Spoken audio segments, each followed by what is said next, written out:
नमस्कार, जन टीवी उत्तराखंड में आप सभी का स्वागत है। मैं हूं प्रभात। बुलेटिन में सबसे पहले नजर हेडलाइंस पर।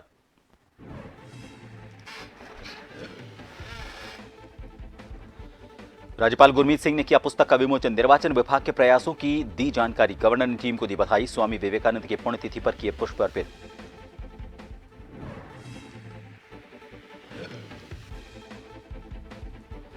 सीएम धामी ने की सिंचाई विभाग के कामों की समीक्षा। शहरों के मास्टर ड्रेनेज प्लान पर फोकस। जल स्तर बढ़ाने के लिए 2 महीने में बनाए योजना।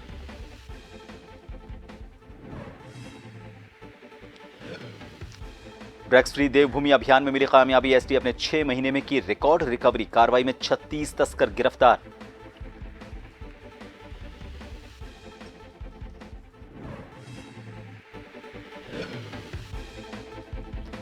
हरिद्वार में हर की पौड़ी और घाटों में हुड़दंग रोकने की कवायद। पुलिस ने लगाए चेतावनी बोर्ड। फोटो और अभद्र सोशल मीडिया रील बनाने की पाबंदी।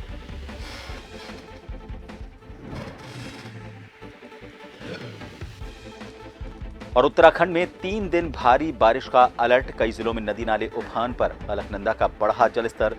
रुमसी में फटा बादल, खेत तबाह।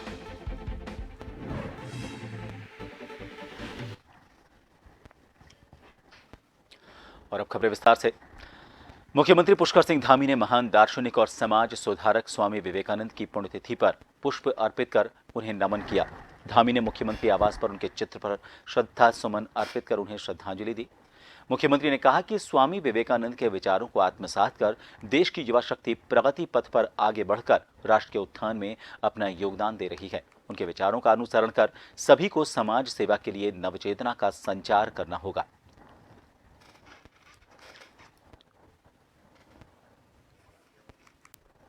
मुख्यमंत्री पुष्कर सिंह धामी ने सचिवालय में सिंचाई विभाग की समीक्षा करते हुए अधिकारियों को निर्देश दिए कि शहरों के मास्टर ड्रेनेज प्लान और फ्लड प्लेन जोनिंग के कामों में तेजी लाई जाए। जल स्तर बढ़ाने के लिए बांधों से सिल्ट निकालने और ब्रेजिंग सिस्टम के लिए 2 महीने के अंदर ठोस प्लान बनाकर प्रस्तुत किए जाने के साथ ही पिंडर और कोसी नदी को आपस में जोड़ने के लिए राज्य स्तर पर की जाने वाली सभी कार्यवाही में तेजी लाने के निर्देश दिए गए।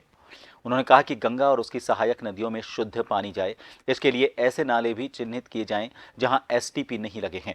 घाटों के निर्माण पर विशेष ध्यान दिया जाए। मुख्यमंत्री ने कहा कि बाढ़ सुरक्षा के कामों में तेजी लाई जाए।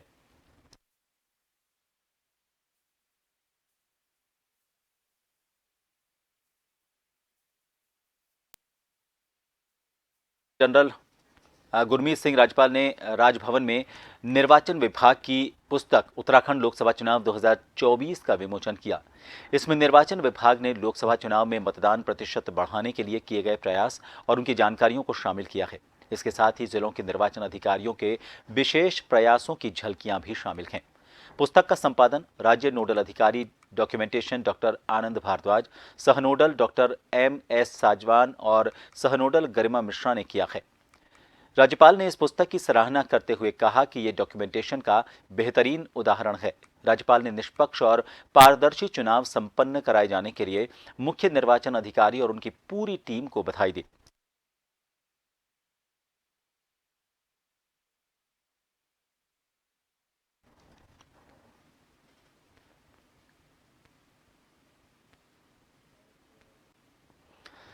भाजपा प्रदेश अध्यक्ष महेंद्र भट्ट ने मुख्यमंत्री पुष्कर सिंह धामी के 3 साल के कार्यकाल को बेमिसाल बताया। प्रदेश मुख्यालय में प्रदेश अध्यक्ष महेंद्र भट्ट ने मुख्यमंत्री के 3 साल की उपलब्धियों को लेकर पत्रकार वार्ता की। उन्होंने मुख्यमंत्री धामी के 3 साल पूरे होने पर सफलताएं गिनाई। उन्होंने कहा कि आज का दिन देवभूमि उत्तराखंड की दृष्टि से महत्वपूर्ण है। प्रदेश की जनता ने मिथक तोड़ने का काम किया है। बीजेपी अध्यक्ष ने बताया कि इन 3 वर्षों में मुख्यमंत्री ने क्रांतिकारी कदम उठाए और अन्य राज्यों के लिए ये मिसाल बने हैं।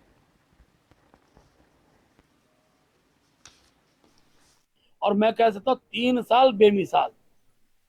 देवभूमि के अंदर लिए गए सारे निर्णय से पूरे भारतवर्ष के अंदर उसकी चर्चा हुई है और उन्हीं निर्णयों को जो भी मैंने अभी बताया आपको, ये धीरे धीरे अनेकों राज्यों में इनका इम्प्लीमेंट हो रहा है। ये हम सबके लिए एक हर्ष का विषय है।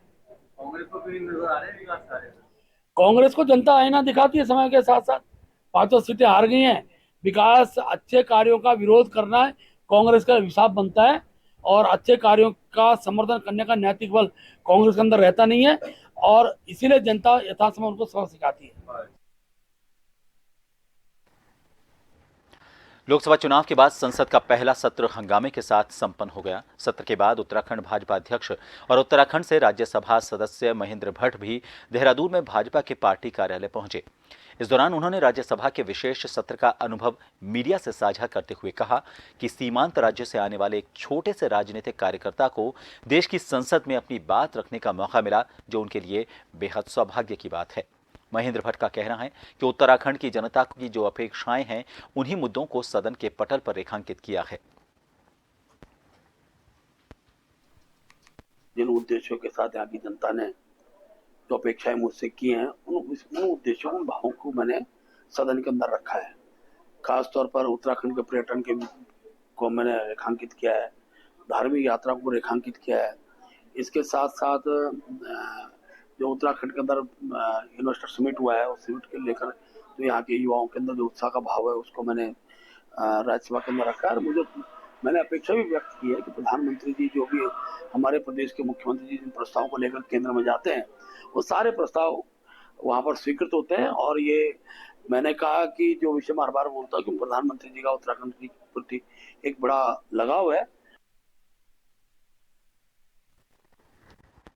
मंगलौर उपचुनाव के चलते सभी दलों के नेता अलग अलग रूप से जनता को रिझाने का काम कर रहे हैं। भाजपा के प्रत्याशी करतार सिंह भड़ाना ने मंगलौर को बंगलौर बनाने की बात कही डाली। उन्होंने कहा कि जनता उन्हें विधायक बनाती है तो वो 2.5 साल के अंदर अंदर मंगलौर को बेंगलौर बना देंगे। जैसी सुविधाएं जैसे बेंगलौर में हैं, वही सुविधाएं मंगलौर की जनता को मिलेंगी। इस बार समर्थन भाजपा के पूर्व कैबिनेट मंत्री स्वामी यतीश्वरानंद ने भी किया और उन्होंने कहा कि इस बार मंगलौर बेंगलौर जरूर बनेगा।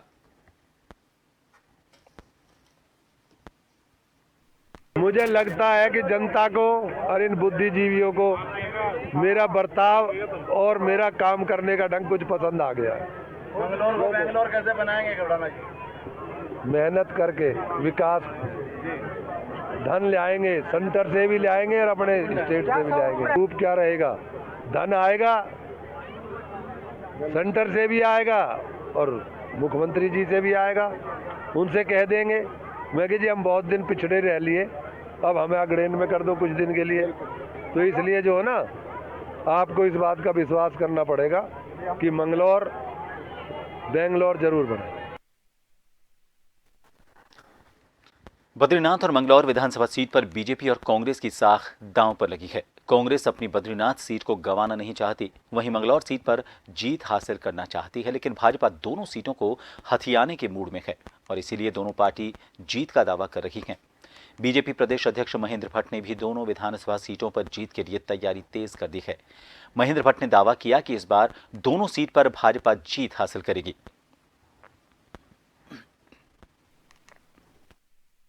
हमारे कार्यकर्ता दोनों विधानसभाओं पर रात दिन मेहनत कर रहे हैं, प्रयास कर रहे हैं। बूथ स्तर की हमारी बैठकें हो चुकी हैं। इसके साथ साथ हमारे मंत्रियों के दौरे हमने प्रारंभ कर दिए हैं। हमारे विधायक गणों का प्रवास हो रहा है और कल मंगलौर के अंदर जयंत चौधरी जी की बहुत बड़ी जनसभा है। माननीय मुख्यमंत्री जी और मैं भी उस कार्यक्रम में रहेंगे। और विजय बहुगुणा जी को हमारा बद्रीनाथ विधानसभा के अंदर उनके कार्यक्रम, सौरभ जी का कार्यक्रम लगे, विजय बहुगुणा कार्यक्रम ने मांगा हुआ है।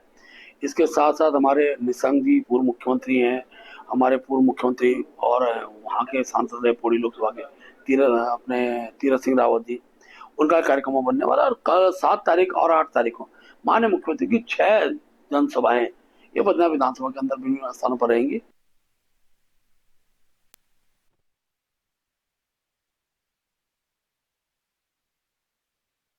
रुक करेंगे अगली खबर का, बद्रीनाथ की बात करेंगे। बद्रीनाथ में विधानसभा उपचुनाव 10 जुलाई को होगा और मतगणना 13 जुलाई को होगी। निष्पक्ष और पारदर्शिता के साथ मतगणना के लिए जिला निर्वाचन अधिकारी हिमांशु खुराना की अध्यक्षता में पहल रैंडमाइजेशन कर कार्मिकों की तैनाती की गई। मतगणना के लिए 14 टेबल लगाई जाएंगी। पहले रैंडमाइजेशन में रिजर्व सहित 17 मतगणना सुपरवाइजर, 18 मतगणना सहायक और 22 माइक्रो ऑब्जर्वर तैनात किए गए हैं। इसी तरह पोस्टल बैलेट की गणना के लिए 7 टेबल लगाई जाएंगी। पोस्टल बैलेट के लिए रिजर्व सहित 9 मतगणना सुपरवाइजर, 17 मतगणना सहायक और 9 माइक्रो ऑब्जर्वर तैनात किए गए हैं। इससे पहले 6 जुलाई को सभी कार्मिकों को प्रशिक्षण दिया जाएगा। दूसरे रैंडमाइजेशन में कार्मिकों की टीम बनाई जाएगी और तीसरे रैंडमाइजेशन में कार्मिकों को टेबल आवंटित की जाएगी।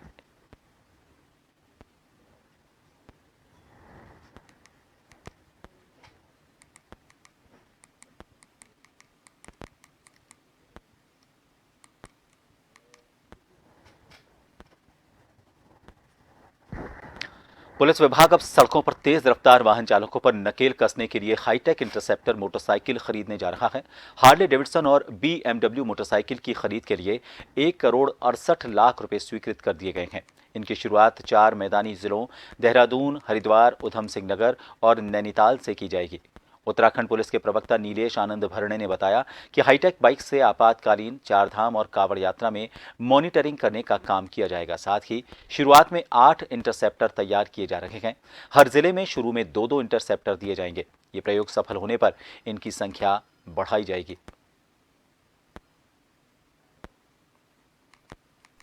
जो हमारा वाहनों का नियतन जो है, इसमें 4 व्हीलर्स में भी हम अत्याधुनिक इस पे जा रहे हैं। जो मॉडर्न टाइप के, जो अभी हम लोग के पास एक कमांड कंट्रोल व्हीकल खरीदने का हमने प्रस्ताव रखा है, जो कि एक मूविंग कंट्रोल रूम जिसको हम कहते हैं, चलता फिरता कंट्रोल रूम होगा। जैसे कि आपने अभी कॉल सेंटर्स हमारे देखे होंगे, जो कंट्रोल रूम्स होते हैं, जो स्थायी होते हैं, स्टेशनरी होते हैं। अब हम एक गाड़ी के अंदर ही कंट्रोल रूम बैठा के जो है वो कमांड कंट्रोल व्हीकल हमारी चलेगी, और जहाँ पे भी जैसे लॉ एंड ऑर्डर की स्थिति होती है, कावड़ होती है, चारधाम होती है, विधानसभा सत्र होता है, तो वहाँ पर उस गाड़ी को स्टेशन किया जाएगा। ऑफिसर्स जो कमांडिंग इंचार्ज होंगे उस गाड़ी के अंदर बैठ के आप पूरा ड्रोन के थ्रू जो है उसमें देख सकते हैं, डिसीजन ले सकते हैं आप।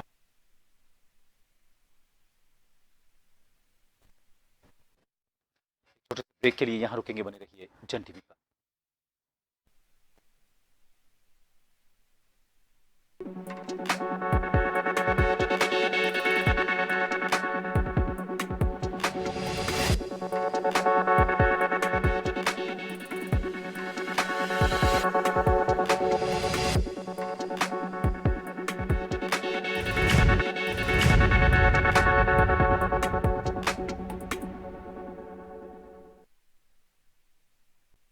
ब्रेक के बाद एक बार फिर आप सभी का स्वागत है। खबर रुड़की से है। नारसन में पहुंचे बीजेपी प्रत्याशी करतार सिंह भड़ाना को 14 गांवों के जाटों ने मिलकर समर्थन का ऐलान किया। साथ ही उन्हें पगड़ी पहनाकर सम्मानित किया।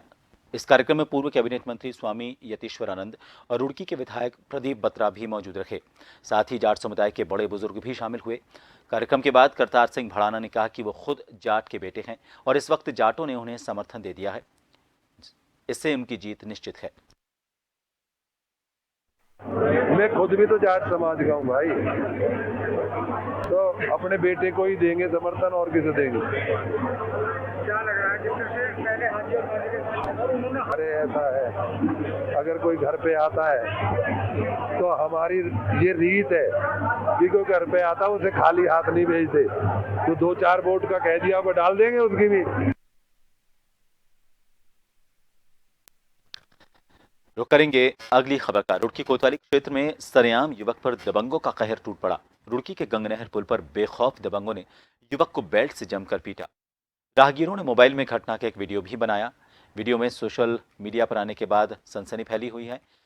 इस वीडियो में दिखाई दे रहा है कि दूसरा युवक छुड़ाने की कोशिश में जुटा हुआ है, फिर भी युवक के हाथ नहीं रुक रहे।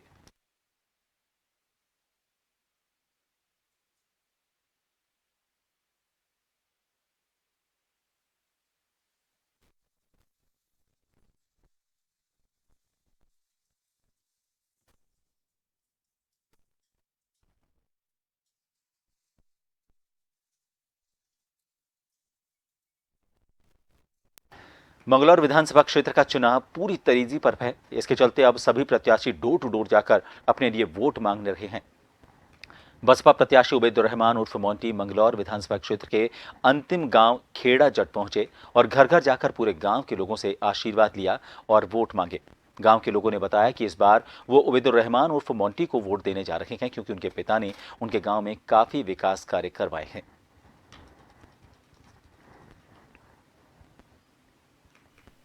जी ने बहुत काम करवाया और बारात घर में करवाया, वहाँ से बहुत काम करवाया और पढ़ने वाला करवाया, काम बहुत करवाया। अजी बढ़िया प्रत्याशी मोंटी, बढ़िया जीतेगा। हम पूरी तरीके से आश्वस्त भी हैं और ये उनका प्यार है कि आज हमारे पिताजी का देहांत हो गया, लेकिन आज भी वो हर तरीके से हमारे परिवार के साथ जुड़े हुए हैं। हम सारी ज़िंदगी इनका एहसान नहीं भूल सकते हाँ, इतना ज़रूर है कि जो उनकी भी समस्याएं हैं उनके लिए पूरी ताकत लगा देंगे, पूरी जी जान से ताकत लगा करके इनकी समस्याओं का समाधान करने की कोशिश करेंगे। ये हमारा सौभाग्य है और ये कहीं ना कहीं ये हमारे पिताजी की मेहनत रही है। यहाँ उन्होंने बहुत काम कराया है, आज लोग उसको याद कर रहे हैं। मैं तो सिर्फ ये है कि उनके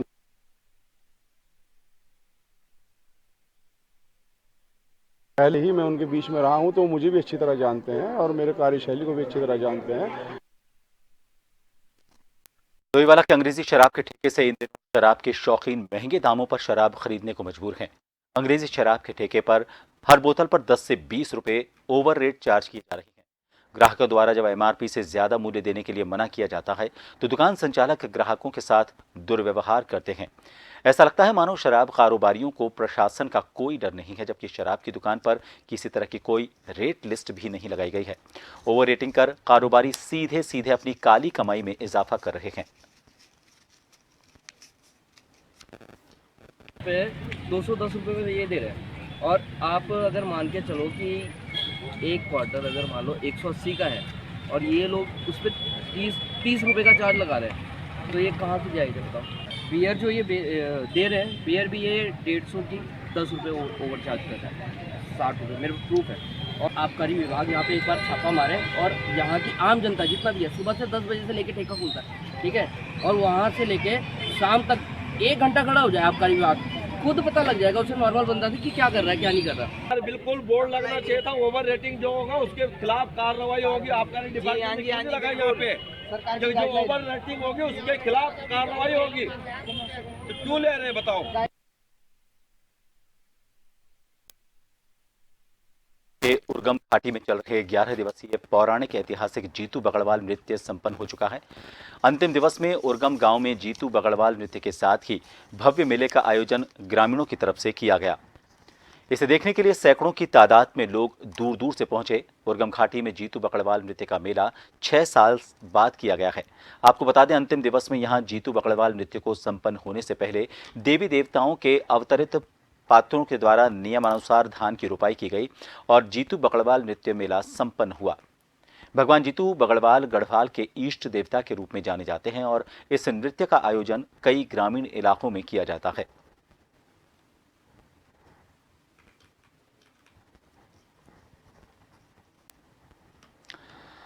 अल्मोड़ा जिले के वन परिसर कार्यालय चौखुटिया में वन महोत्सव कार्यक्रम के तहत वन क्षेत्राधिकारी चौखुटिया विक्रम सिंह केंडा के नेतृत्व में देवदार, काफल, तिमूर, दाड़िम, खड़िक, तेजपात सहित 40 फलदार छायादार पौधे लगाए गए। क्षेत्राधिकारी ने कहा कि पर्यावरण रक्षा और जीवन सुरक्षा के लिए पौधारोपण जरूरी है। उन्होंने क्षेत्र के लोगों से अपील की कि हर व्यक्ति को वन महोत्सव कार्यक्रम के तहत कम से कम एक पौधा जरूर लगाना चाहिए और उसकी देखभाल करनी चाहिए। उन्होंने कहा कि जब तक हम धरती को हरा भरा नहीं बनाएंगे तब तक मानव जीवन पर जल प्रदूषण, ऑक्सीजन की कमी जैसे अन्य खतरे मंडराते रहेंगे।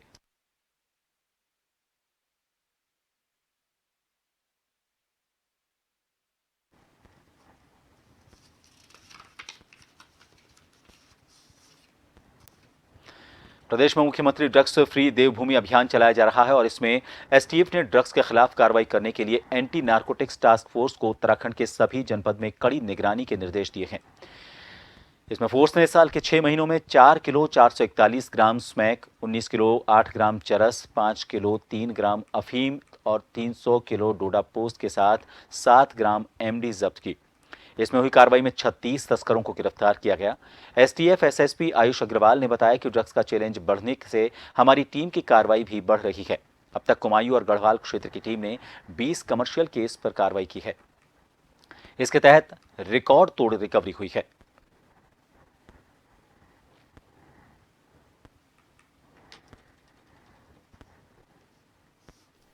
तरह से चैलेंज बढ़ता जा रहा है ड्रग्स का, उसी तरह से हमारी जो एनफोर्समेंट की कार्रवाई है वो भी बढ़ रही है।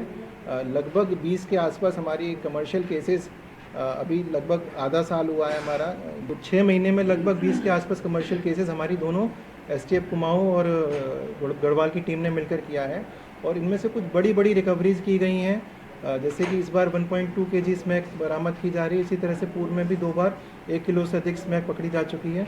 साथ ही अभी 3-4 दिन पहले ही हमारे द्वारा MDMA को भी रिकवर किया गया है, जो कि एक नए प्रकार का ड्रग है क्योंकि उत्तराखंड में शायद पहला या दूसरा केस ही होगा जो को पार्टी ड्रग के नाम से जाना जाता है। तो हम लोग का पूरा प्रयास है कि उत्तराखंड में हम कैसे ड्रग्स को कंट्रोल कर सकते हैं, उसके लिए जो भी कार्रवाई की जानी है पूरी तरह से हम लोग इसमें तत्पर हैं। उत्तराखंड के पहाड़ी क्षेत्रों में मानसूनी बारिश जमकर हो रही है। ऊंचाई वाली जगहों पर लगातार हो रही बारिश के कारण नदी नाले उफान पर हैं। रुद्रप्रयाग में अलकनंदा नदी का जलस्तर काफी बढ़ गया है। अलकनंदा नदी फिलहाल 624 मीटर पर बह रही है और खतरे का निशान 626 मीटर है। नदी किनारे सभी घाट पूरी तरह से जलमग्न हो गए हैं। चमोली जिले के बद्रीनाथ धाम सहित अन्य क्षेत्रों में लगातार बारिश के कारण अलकनंदा नदी उफान पर है।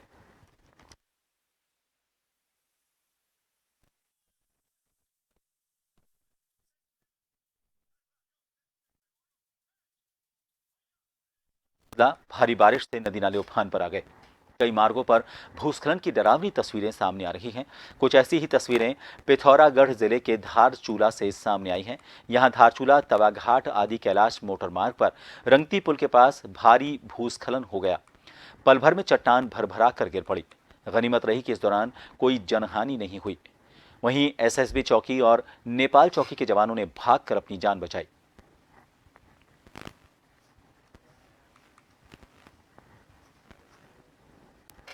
इन सभी खबरों के साथ जन टीवी उत्तराखंड में फिलहाल के लिए इतना ही। दीजिए इजाजत।